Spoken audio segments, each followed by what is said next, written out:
Olá, muito bom dia. Hoje é segunda-feira, 17 de abril. Muito obrigada pela sua companhia logo cedinho aqui no BDD. A gente começa essa edição falando sobre o setor automotivo. Um levantamento da FenaBrave, a Federação Nacional da Distribuição de Veículos Automotores, aponta que os emplacamentos subiram, olha só, 53% entre fevereiro e março deste ano. A nossa equipe de reportagem foi em 2 lojas de veículos para ver como é que está esse aumento aqui na região. O carro 0 quilômetro ainda é o sonho de consumo de muitos brasileiros, mas com os preços lá nas alturas, muitos vêm adiando este sonho. É o caso da Daniela, que permanece com o mesmo veículo que comprou há 5 anos. O IPVA esse ano veio mais alto, né? Então eu estou adiando, cuidando desse. E a minha ideia é quando ele tiver numa quilometragem maior, trocá-lo por um seminovo. Acho que pegar um 0 assim vai ser difícil. Por outro lado, o setor automotivo tem comemorado o salto nas vendas de carros 0 quilômetro. Entre fevereiro e março, os emplacamentos subiram 53%, segundo a FenaBrave, Federação Nacional da Distribuição de Veículos Automotores. Foram 198.900 emplacamentos de veículos comerciais leves, caminhões e ônibus, um salto de 35,5% sobre o mesmo mês de 2022. Esse aumento na comercialização de veículos 0 quilômetro, como diz a pesquisa, agora no mês de março, não refletiu ainda nas concessionárias por onde passamos. Ao contrário, o segmento de seminovos e usados é que vem segurando as vendas. Em março manteve as vendas, assim, não foi aquela venda aquecida, mas ela chegou no objetivo. Chegou, cumpriu. O que a gente está hoje tendo, assim, não digo uma dificuldade, são os carros aí importados, os carros a diesel, que o valor agregado subiu muito. O 30% de um carro usado não é tanto quando o valor é pequeno. Agora, 30% sobre um veículo aí acima de 150 mil, 200 mil reais, aí já pesa no bolso. Nessa outra loja de carros, o Felipe, por enquanto, não tem nenhum veículo 0 quilômetro em exposição. O melhor negócio para ele está sendo o mercado de seminovos e usados. Só no mês de março, a loja vendeu 18 veículos, 5 a mais do que no mesmo período do ano passado. Agora que o pessoal está começando a pegar mais confiança e também investir, né? Porque muita gente que estava querendo comprar segurou um pouco o dinheiro, né? Em função do governo, em função do país retomar novamente, né? Então esse aumento eu acho que é decorrente a isso. Essa melhora, essa atuação do mercado, que agora está começando a disparar as vendas e a gente está vivendo um mercado, assim, uma renovação, né? A Camila, que desejava um carro 0 quilômetro, optou por um seminovo e acabou fechando o negócio. Eu estava pesquisando e aí eu dei uma olhada por cima, no mesmo momento eu já abortei a ideia e preferi vir para um seminovo mesmo. Que a melhora nas vendas, também de veículos novos, se confirme logo por aqui. Pois quanto mais vendas, mais crescimento para a nossa economia. Primeiramente, a gente precisa ter algum tipo de incentivo do governo para que a gente possa trabalhar mais com a taxa zero sobre os carros 0 quilômetro, ou até mesmo que a tabela FIPE diminua, né? Porque ela subiu muito, é uma coisa assim que ficou fora do normal. Agora é o pontapé inicial para retomar o mercado de vendas dos seminovos aqui na nossa cidade, inclusive para pessoas que querem comprar sem entrada mesmo. Isso aí, mercado aquecido. E para falar mais sobre o setor automotivo, com a gente ao vivo, está aqui o economista Marcelo Pereira. Marcelo, obrigada por aceitar o nosso convite. O que provocou essas demandas aí por carros novos no mês passado? Seja bem-vindo. Bom dia, Janaína. Bom dia a todos. A opção, no caso da demanda no aquecimento para o emplacamento e essa opção do público buscar o automóvel seminovo, como vimos na matéria, ele vem de uma crise de liquidez, né? O que seria uma crise de liquidez? Pouco dinheiro na praça. E quando a população aumenta essa demanda, vista aí pelos números da FenaBrave quanto ao emplacamento, ela reflete simplesmente de que a população, não só pela necessidade do veículo para trabalhar a maior demanda dos aplicativos de automóveis, no caso de transporte, mas também ela reflete de que aqueles que têm um carro um pouco mais valorizado ou valorado no mercado, ela possa trocar por um carro de menor valor e, com a diferença, fazer uma poupança. E isso refletiu aí nos números da FenaBrave e das concessionárias quanto ao automóvel seminovo. Marcelo, o que aconteceu no começo do ano, né, que as vendas aí não foram tão boas, né, em comparação ao mês passado? No início do ano, nós temos uma alta demanda também de outras despesas no bolso do consumidor, seja de PVA do próprio veículo, caso alguém já tenha o próprio veículo, e por isso até essa desfazer do veículo mais novo pelo usado, e outras despesas, como eu disse, quanto à questão das despesas escolares, das despesas com matrículas, enfim, outras despesas de início de ano, como também o IPTU. Então, isso, com a crise de liquidez, de menos dinheiro circulando na praça, também aliada aí à taxa de juros mais alta e as despesas acessórias das famílias, vieram aí a diminuir, a priorizar, as famílias a priorizarem a questão das despesas familiares, no caso pessoais, do que o automóvel, e nisso a troca ficou para os meses subsequentes. Marcelo, a gente vê bastante nos noticiários, né, a situação aí de paralisações de fábricas de veículos, né? Esse resultado de vendas em março contrasta com essa situação. Por que isso acontece? O contraste, vamos lá, o contraste de termos também da virada de 2022 para 2023, a paralisação de empresas, de indústrias, montadoras e fabricantes de peças automotivas, vem do período pandêmico.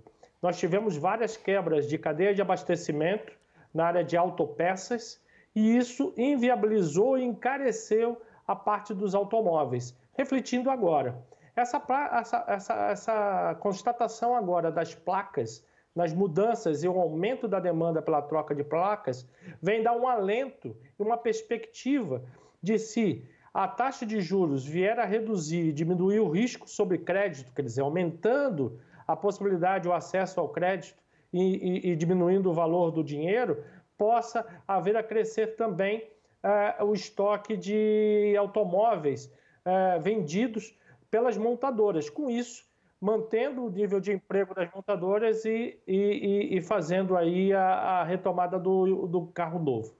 Certo, Marcelo, muito obrigada, viu, pelas suas informações e até a próxima. Um ótimo dia. Eu que agradeço. Um bom dia a todos. Agora a gente muda de assunto para falar que quase 50 mil pessoas em Mogi das Cruzes estão com o nome negativado ou sujo na praça, mesmo depois de ter quitado a dívida. É que elas não procuraram o cartório para apresentar a quitação. E isso pode ser feito online, viu? O protesto é uma excelente ferramenta de recuperação de crédito, gratuita para o credor, rápida e eficaz. Porém, ela tem, ao mesmo tempo, uma característica que é bastante desconhecida. O devedor, muitas vezes, paga aquilo que é devido para o credor, mas ele acaba se esquecendo de proceder o cancelamento do protesto no cartório. Então, se ele não tomar essa medida do cancelamento do protesto, ele continuará com as restrições no seu CPF, no seu CNPJ. Portanto, é muito importante, além de pagar a dívida, procurar o cartório de protesto para realizar esse ato do cancelamento. Os cartórios de protesto estão totalmente adaptados aos tempos modernos e é possível, inclusive, fazer uma pesquisa unificada em um site que é o www.protestosp.com.br. Nesse site é possível fazer uma pesquisa e saber em quais, ou se somente for em um cartório, em quais ou qual cartório encontram-se ali restrições no nome da pessoa, onde existem protestos. E a partir daí ela tem condições de fazer o pagamento das custas do cancelamento e ter os seus dados totalmente liberados. Nesse site, a pessoa consegue, inclusive, em muitos casos, gerar o boleto para o pagamento das custas do cancelamento e ela consegue realizar o ato de pagar as custas do cancelamento do protesto sem qualquer tipo de deslocamento. Então, e até mesmo se você eventualmente estiver em uma cidade distinta da cidade onde há um protesto ou algo nessa linha, é possível contatar o cartório e fazer todo esse procedimento de forma online, de forma remota, sem a necessidade do deslocamento físico. Agora são 8 horas e 11 minutos. No próximo bloco, tem orientações para o consumidor ficar atento à pesagem de balanças. E ainda, uma ONG de Ferraz de Vasconcelos está levando conhecimento e diversão para as comunidades. BDD volta já.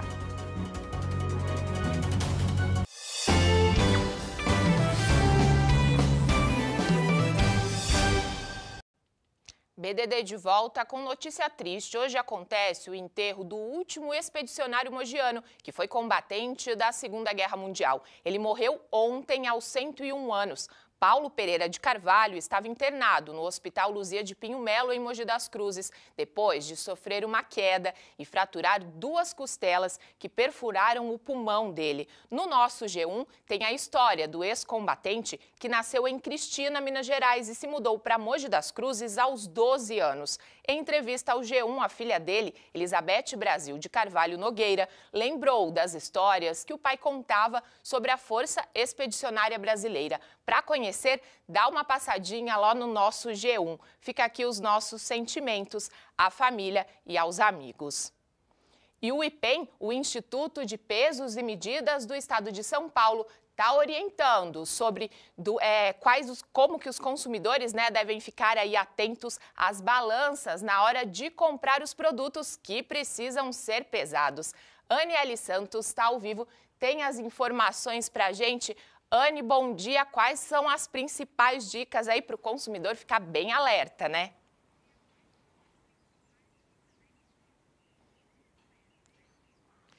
Olá, Janaína, bom dia para você, para quem acompanha a gente. Bom, são várias dicas, né? Mas talvez uma das principais aí é quanto ao selo do Inmetro. O consumidor precisa ficar atento se na balança tem esse selo. Mas é bom a gente deixar bem claro que essa verificação ela é importante não só para o consumidor, mas também para o comerciante, porque a balança, de repente, ela pode estar pesando menos. E aí, quem perde, aí no fim das contas, da pesagem, é aí o comerciante. Quem vai explicar tudo melhor para a gente sobre isso é a Mary Andinardo. Ela é fiscal do IPEM. Mary, obrigada, bom dia. Bom dia. Então, o selo do Inmetro é só uma das coisas, mas tem a validade também, que é importante. Sim, nós verificamos as balanças que nós chamamos periodicamente, pelo menos uma vez a cada ano. Então, vai um selinho na balança com o ano do exercício que ela foi verificada. Fora isso, o consumidor procurar sempre acompanhar a pesagem do produto que ele está comprando. Acontece algum período de fiscalização de vocês ou é só por denúncia? Não, nós normalmente, uma vez por ano, com certeza, nós verificamos a balança. Fora essa periodicidade, pode ser verificado a qualquer momento por denúncia ou por qualquer outro tipo de comando ou outras coisas. Bom, além do selo do Inmetro, o que o consumidor precisa ficar atento? O consumidor precisa ficar atento na hora da pesagem, se está levando a quantia que quer, e ficar atento também se a balança é uma balança de aprovação de modelo, aprovada pelo Inmetro, pela legislação, ou se é uma balança que não é aprovada, ficar atento à lacração, porque todo instrumento tem um lacre, onde precisa estar intacto, e ele mesmo ser o próprio fiscal, Acompanhar todo o processo. Exatamente. E qualquer dúvida, liga para a gente, faz uma reclamação que a gente vai verificar. Se acontecer alguma coisa, de repente vocês chegarem, fazem a fiscalização e não está certo, o que acontece? É feito no ato, o instrumento é interditado, é feito o auto de fração, que posteriormente irá virar uma multa.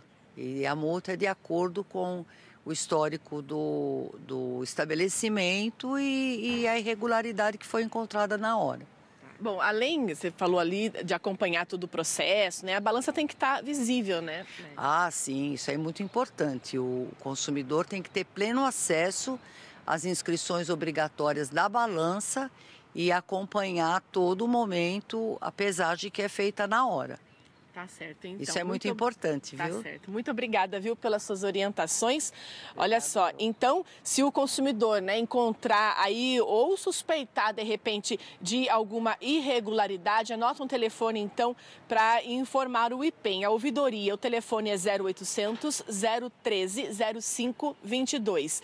De segunda a sexta-feira, das 8 horas da manhã até às 5 horas da tarde. Mas também tem informações lá no site ipem.sp.gov.br.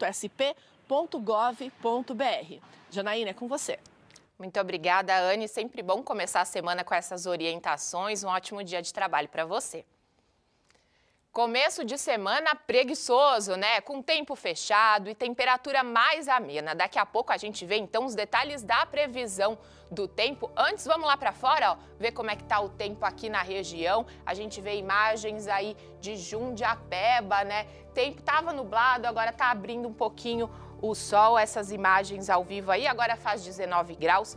E atenção que deve ter pancadas de chuva à tarde e à noite. Não esquece, então, de pegar o guarda-chuva para sair de casa. Trânsito nessa região aí tranquilo nesse momento, como a gente pode ver. Vamos ver agora, então, como devem ficar as temperaturas para hoje. Segunda-feira deve ser mais nublada, com alguns períodos de chuva durante o dia. O termômetro chega aos 31 graus, temperatura alta em Santa Isabel, e não deve passar de 29 em Mogi das Cruzes e Guararema. Chances de chuva de 67% e 8 milímetros nas cidades aqui da região. Uma ONG em Ferraz de Vasconcelos está levando curso e muita diversão para as crianças nas comunidades. Você se recorda das suas brincadeiras de infância, como cabo de guerra, carrinho de rolemã? Olha só, elas são a base de um projeto social lá em Ferraz de Vasconcelos, que é o projeto Dário Joaquim. Além dessas brincadeiras para as crianças de hoje em dia, tem também curso de bombeiro mirim. Quem vai dar mais detalhes para a gente é o Edson da Silva Santos, que é bombeiro em Ferraz de Vasconcelos. Edson, seja muito bem-vindo. Primeiro explica para a gente qual que é a importância de trazer essas brincadeiras antigas para as crianças de hoje em dia. A nossa ideia foi tirar as crianças do computador, de celulares, de videogames, que hoje em dia toma muita atenção deles e eles esquecem de brincar com o próprio corpo, né? Aí a gente começou, eu e meu amigo Alex, a fazer o rolimã. Ano passado fizemos o primeiro rolimã, deu certo. Aí fizemos o segundo e agora, dia 30 de abril, vamos fazer o terceiro Rolimã Fest. Tá certo, já tem evento aí programado na agenda, né? A gente já dá mais detalhes. Mas tem também curso de bombeiro mirim, né? Curso de formação para bombeiro mirim. Como é que funciona isso? Quem é que pode participar? Então, lá a gente atende as crianças de 6 a 15 anos. Para as crianças, a gente está ensinando elas a lidar com algumas ocorrências que acontecem em casa.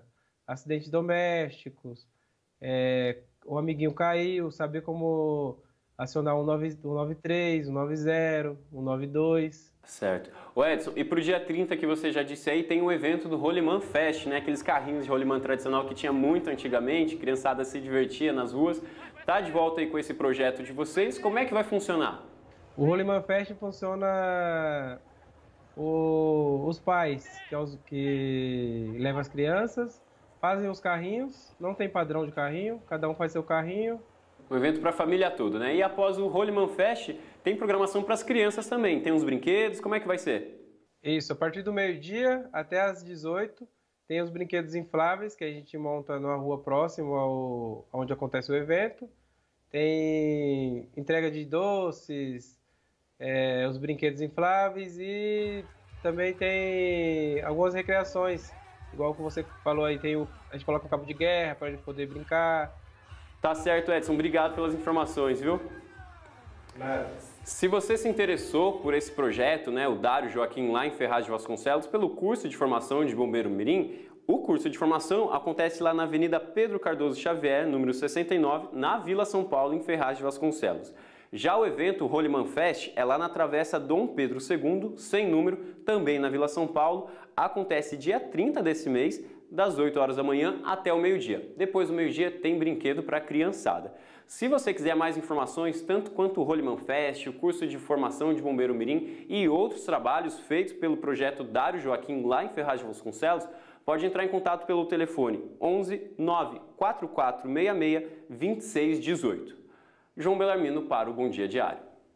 Bacana. Agora 8 horas e 23 minutos. Depois do intervalo tem esporte. A gente traz os resultados do fim de semana e o primeiro dia da Taça das Favelas do Alto Tietê, que começou lá em Suzano. O BDD volta rapidinho.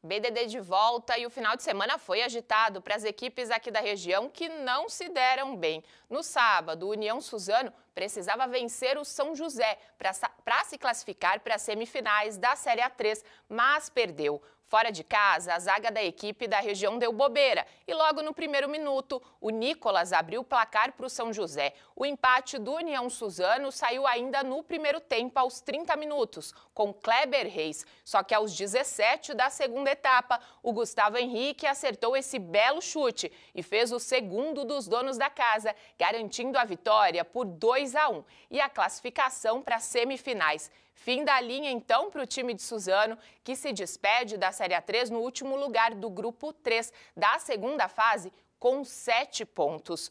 O União Suzano tem vaga garantida para jogar a Copa Paulista no segundo semestre, mas a diretoria ainda não confirmou se vai participar do torneio. E no vôlei, o Suzano saiu atrás na disputa por uma vaga na final da Superliga Masculina. O time foi derrotado pelo Minas no jogo 1 da série melhor de 3 fora de casa. Veja como foi. Na pancada no saque, o Minas apresentou seu cartão de visitas para o Suzano na primeira partida da semifinal da Superliga de Vôlei. O time mineiro dominou o primeiro set. Os suzanenses até tentaram equilibrar as coisas dentro de quadro. Só que a dupla Marcos e Honorato entrou em ação e fechou o primeiro set para o time da casa por 25-22. Recupera, o William correu, preparou, chamou Honorato para decidir! Na segunda parcial, pouca coisa. O Minas começou melhor e foi ditando o ritmo. Mas Suzano, apesar de pontuar, pecou nos erros e viu o adversário fechar o set em 25-16. Bola chegando de presente. Invasão do Gustavo e é fim de papo. Suzano até fez os primeiros pontos do terceiro set. Porém, os erros voltaram a pesar na conta do time do técnico Marcão, que viu o Minas abrir vantagem mais uma vez e fechar com um ponteiro Honorato, que garantiu o 25-21 na parcial e a vitória no jogo por 3-0. Chama Honorato, rasga na entrada de rede. E depois do susto, a vitória nas mãos de Honorato. 25 para o Minas, 21 para o Suzano.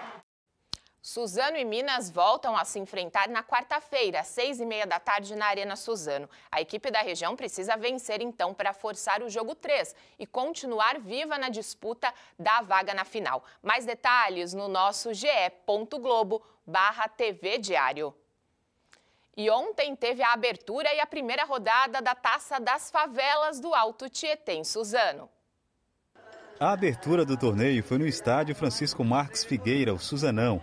A primeira rodada reuniu 8 times de diferentes cidades da região.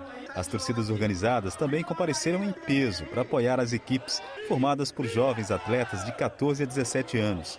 Idealizada pela CUFA, Central Única das Favelas, a competição teve início em 2012, no Rio de Janeiro. Desde 2020, nós já vínhamos conversando dessa ideia de fazer essa Taça das Favelas do Alto Tietê, juntar a cidade, juntar as prefeituras, secretaria, porque é uma região que tem um potencial muito grande, é uma região também que tem muitas periferias, e a gente sabe que onde a gente conseguir chegar e e executei esse evento, a gente vai estar abrindo mais um leque de oportunidades. Ao todo, 44 equipes vão disputar a primeira Taça das Favelas do Alto Tietê. Será a primeira fase de grupo, onde cada equipe terá 2 jogos, fase classificatória. A segunda fase eliminatória passa para as oitavas, quartas, semi e a final. E o campeão, o que acontece? O campeão, o maior prêmio dele vai entrar direto nas oitavas de final da Taça das Favelas de São Paulo. E o Bom Dia Diário termina aqui. Muito obrigada pela sua companhia. Daqui a pouco você consegue rever aí as reportagens no Globoplay. Até amanhã. Tchau, tchau.